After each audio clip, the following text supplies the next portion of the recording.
Hello guys, நடந்து முடிந்த group 1 எக்ஸாமில் வைக்கம் போராட்டத்தில் ஜார்ஜ் ஜோசப்போட பங்களிப்பு ரிலேட்டடாக ஒரு கேள்வி கேட்டிருந்தாங்க.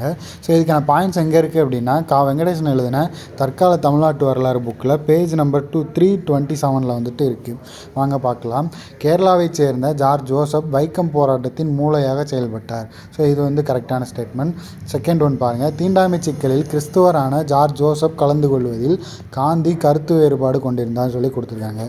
பாருங்கள், வைக்கம் சத்தியாகிரகத்தில் பங்கேற்று கைது செய்யப்பட்டு 6 மாதம் சிறை தண்டனை பெற்றார் George Joseph.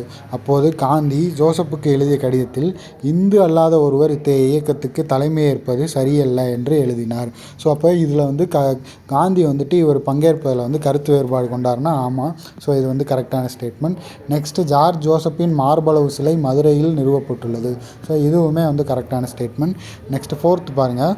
George ஜோசப்பும் Karur நீலகண்டனும் Periyar Vaikom போராட்டத்தில் கலந்து கொள்வதை விரும்பவில்லைன்னு சொல்லி கொடுத்துருக்காங்க.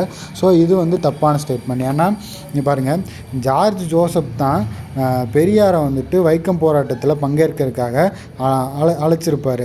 இவரோட அழைப்பின் பேர் தான் பெரியார் வந்து வைக்கம் போராட்டத்தில் கலந்துக்கிறதுக்காக கேரளாவுக்கு வந்து போயிருப்பார். ஸோ அப்போ இது வந்து தப்பான ஸ்டேட்மெண்ட். ஸோ இதுக்கான ஆன்சர் வந்துட்டு பி 1, 2 and 3 தான் வந்து கரெக்டான இது. ஸோ அடுத்தடுத்து இந்த குரூப் 1 ப்ரிலிம்ஸ் எக்ஸாமில் கேட்ட கேள்விகளுக்கு ஆன்சர்ஸ் பார்க்கலாம். தொடர்ந்து நம்ம சேனலை ஃபாலோ பண்ணுங்கள், சப்ஸ்கிரைப் பண்ணிக்கோங்க. நன்றி, வணக்கம்.